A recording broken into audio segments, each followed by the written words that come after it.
Best pigeon इन park देखने वाले तमाम दोस्तों को अस्सलाम वालेकुम। मेरा नाम मोहसिन नकवी है और ये मेरा ब्रीडिंग सेटअप है। और इस ब्रीडिंग सेटअप के पीछे एक समझ लें कि मेरा एक मिशन भी समझ लें कि ये वो नस्लें हैं कि जिन्हें लोग भुला चुके थे, कम हो गई थी। सियालकोट की हद तक तो चल रहे थे ये नस्लें, बटेरे, अली वाले, चूहे, तो सियालकोट की हद तक तो चल रहे थे। तो ये दरमियान में जो बैठा है ये भी सियालकोटी नस्ल, ये धुम है, ये बिल्कुल ख़त्म हो गई है सियालकोट में से। और हर कबूतर परवर की किसी हद तक, मेरी भी या तमाम कबूतर परवरों में ये होती है, तो कि उनका वो कबूतर नहीं चाहते कि जो जो परिंदे मेरे पास हैं किसी के पास जाएं। इसी तरह ये बटेरे कबूतर हैं, इन्हें बड़ा अरूज हासिल हुआ। अली वाले कबूतर, इन्हें बहुत ज़्यादा अरूज मिल गया एक दफ़ा कि अली वाले और बटेरे जो हर कबूतर परवर जो दुनिया में मौजूद हैं, जो आसमानी कबूतरों का या हाई फ्लायर कबूतरों का शौक़ करने वाले, उन सब की एक ख्वाहिश थी कि ये जो है बटेरे अली वाले परिंदे जो हैं उनके घर में हों। तो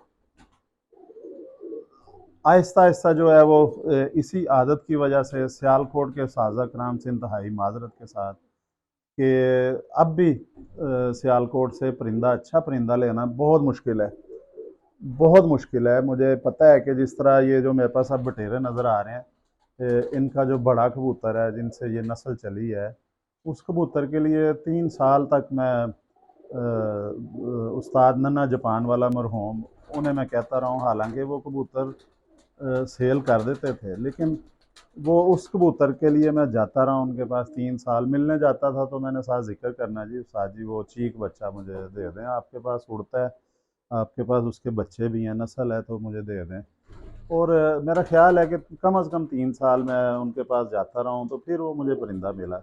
और ये देखें कि वो उस्ताद नन्ना जो है वो सेल कर देते थे, परिंदे दे देते थे, लेकिन उस परिंदे के लिए उन्होंने मुझे भी 3 साल चक्कर लगवाए हैं। जिसकी ये नस्ल है उनके पास काफ़ी साल तक उड़ा है, और सुबह वो उड़ाते थे तो सूरज के साथ साथ नीचे आता था, जिसकी ये नस्ल है। वो कबूतर मुझे बहुत पसंद था, खूबसूरत था बड़ा वो। मुझे पता नहीं क्यों दिल को वो, उड़ने वाले शाम तक उड़ने वाले बहुत हैं, लेकिन वो मेरे को दिल में ऐसी बात बैठ गई थी कि ये कबूतर लेना है। तो 3 साल तक मैंने फिर उस्ताद जो नन्ना मरहूम है, उनकी मिसिस को जो है वो ख़तरनाक बीमारी हो गई कैंसर की। वो खुद वो शिकार हो गए, उस्ताद नन्ना जापान वाला दमे के मरीज़ हो गए, दमे का शिकार हो गए। तो दोनों इंतकाल फरमा चुके हैं, अल्लाह ताला उनकी तमाम मनाज़िल आसान करें। और जो कबूतर परवर हैं उन्हें मैं जानता हूँ कि एक जो जो भी सुन रहे हैं वो उनके लिए दुआए खैर कर दें, तो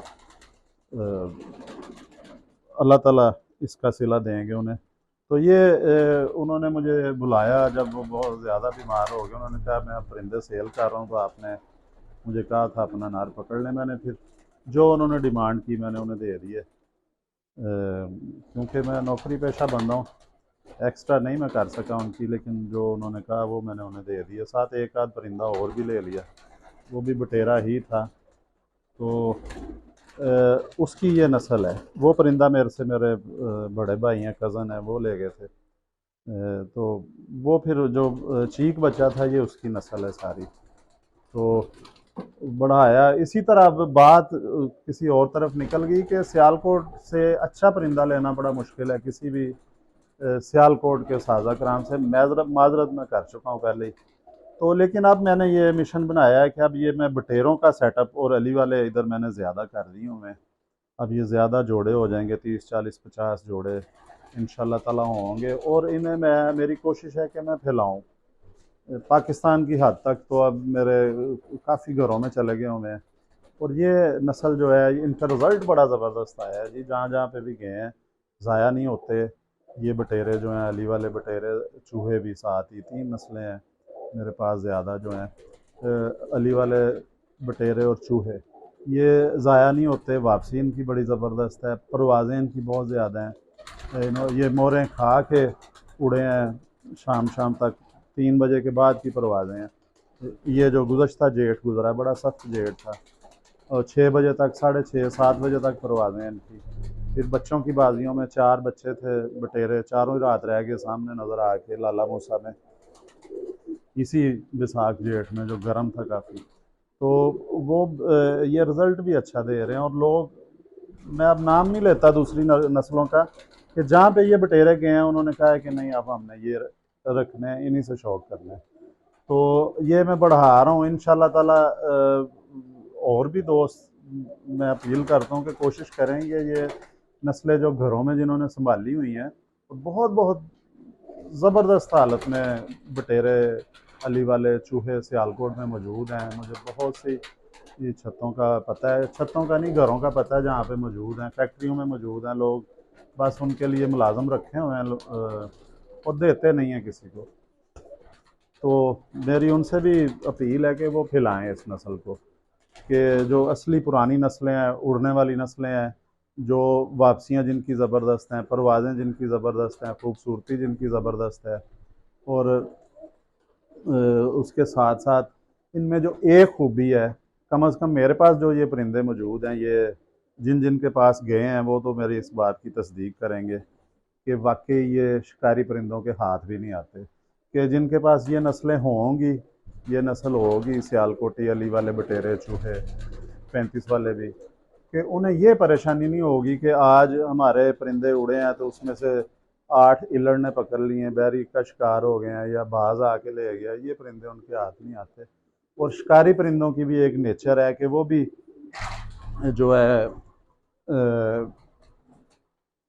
देख के अटैक करते हैं। कोई भी परिंदा होता है ना, चाहे वो शिकारी जानवर हो चाहे शिकारी परिंदा हो, वो पहले देखते हैं किसी चीज़ को टारगेट करने से पहले, क्योंकि जब भी वो हिट करते हैं, चाहे वो चीता हो शेर हो, जब हिट करते हैं तो उन्हें पूरी तवानाई लगानी पड़ती है अपनी, चाहे कोई परिंदा हो आसमान में, उन्हें पूरी तवानाई लगानी पड़ती है। अब वो चीता कहते हैं जी सबसे तेज़ भागने वाला जानवर है दुनिया में, 120 किलोमीटर तक उसकी 100 से ज़ायद किलोमीटर के रफ्तार से वो भाग लेता है, 120 तक है शायद।